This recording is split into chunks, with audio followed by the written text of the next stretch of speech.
for my entire life, you could write off business lunches. You could go to a restaurant, could have been your wife, could have been a friend. You have a glass of wine, and you write it off. Of course, I never did, but this is what I was told. That's tax day, too. It's tax day. So that was a business write-off forever. My entire life, I'm in my 50s, that was a tax write-off. And the IRS made a decision. We're not going to spend our entire year chasing around every business luncheon that's, inauthentic. We're not going to waste man hours on that. We're just going to kind of build it into the system that hopefully about 60%, 70% of the lunches are business lunches. But the IRS for years and years knew many, half were not. They just didn't want to slow down the process of the real cheaters with taxes. This is the NBA. The NBA let Magic Johnson palm the ball. They let Michael Jordan travel. And the latest player to be given a little hitch step is James Harden. And people are now wondering, is this traveling? Now, the NBA explains it. It's a plant foot plus 2. It's not a travel. But depending on the play, the game, the moment, it often looks like a travel. I saw a game the other day. J.R. Smith scored against the Pacers on a layup. He clearly traveled. But like the IRS not wanting to chase every business lunch, the NBA doesn't want to call traveling 47 times a game. And they just let it go, and they just should let it go. Our government isn't going to chase every glass of wine where you weren't discussing business. When you go on the freeway, you know the old rule with police, they'll pull you over, but you got to be going over 7 miles past the speed limit. And the sign says speed limit, 60 miles an hour, speed limit. And they let you go 7 over because they don't want to clog up traffic, having, people on the 405 in Los Angeles constantly getting pulled over. Okay? I mean, it's just not that difficult. James Harden traveled some, still does, will for a decade. What do you want? Traveling every call? College basketball has always been about coaches. The NBA is about players. You could have called Magic Johnson for palming the ball 12 to 15 times a game. I'm paying $200 for a good seat. Let him play. Listen, people have to adjust. Players have to adjust. We're always asking players to adjust, aren't we? We're always asking players. Players, you got to do this, you got to do that. I believe coaches have to adjust. Coach Krzyzewski didn't like the one and done. Then he started getting beat by teams who embraced the one and done. And Coach Krzyzewski's like, okay, I got to change as a coach, or I'm going to be Bobby Knight out of the sport. So we're always asking players to evolve. It's time for coaches to evolve. I'll give you an example. So the Warriors beat the Spurs again last night. Now, it should be noted, the Spurs shot 14% on threes, the Warriors 48. You can figure out who won. But when I watch the Spurs now, that Tim Duncan is gone, what do you know? Popovich has always been rigid and loud and domineering. In his prime, in the prime years with Tim Duncan, in 10 years, Popovich won 4 titles in 64% of his games. With an old Tim Duncan, in 9 years, he won a title in 58% of his games. Without Duncan, no titles, 2 years, they're sub 500. By the way, they've lost their last 10 road games. They're kind of irrelevant in the West. I think they'd almost be irrelevant in the East. It's time for Popovich, like Belichick, to evolve. Bobby Knight was once the greatest coach, period, in America. He didn't. He's done. Krzyzewski was the greatest coach for a while. He evolved. He's still thriving. Belichick has to realize that voice has worn Brady out.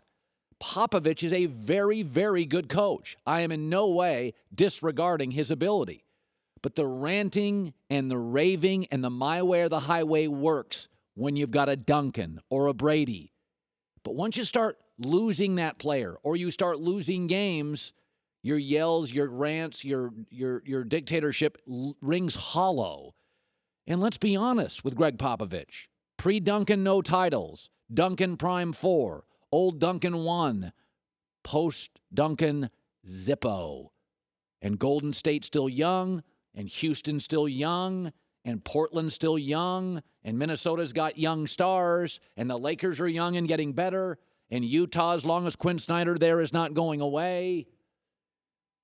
Rookie of the Year candidate Donovan Mitchell.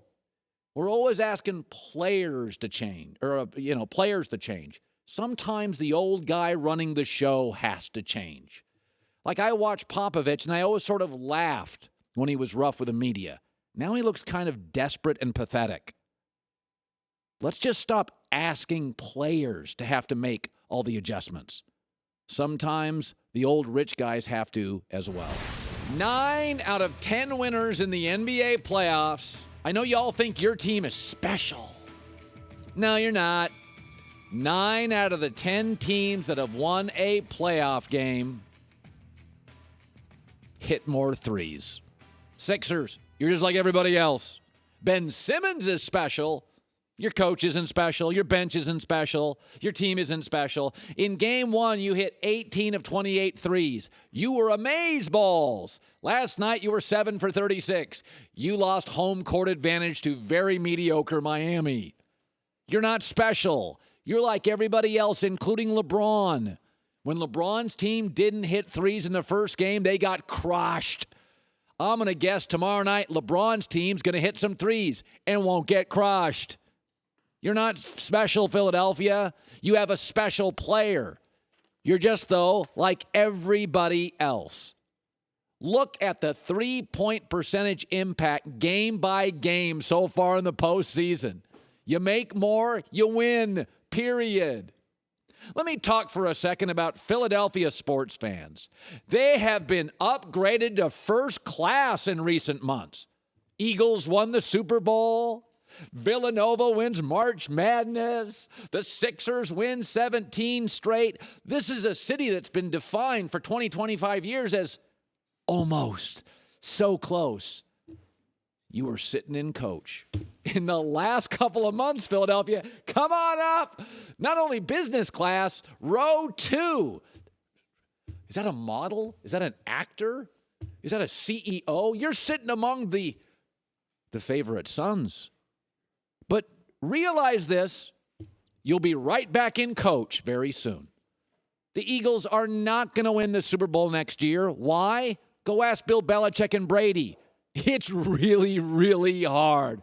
By the way, the Phillies, completely irrelevant.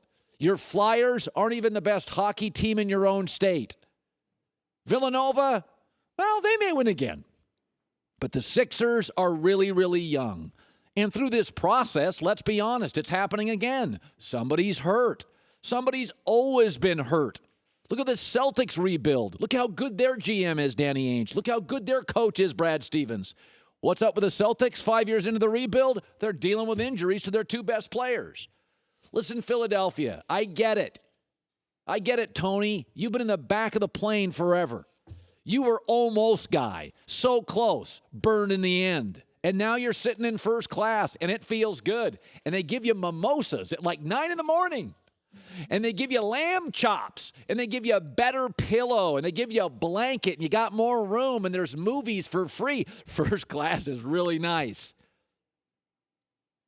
But you're not a CEO, and you're not Beyonce. She's got her own plane. You can go right back to coach. Ben Simmons hurt tomorrow. You're right at the back of the bus. Nick Foles is not winning another Super Bowl. The Phillies are irrelevant, and the Flyers aren't as good as the Penguins.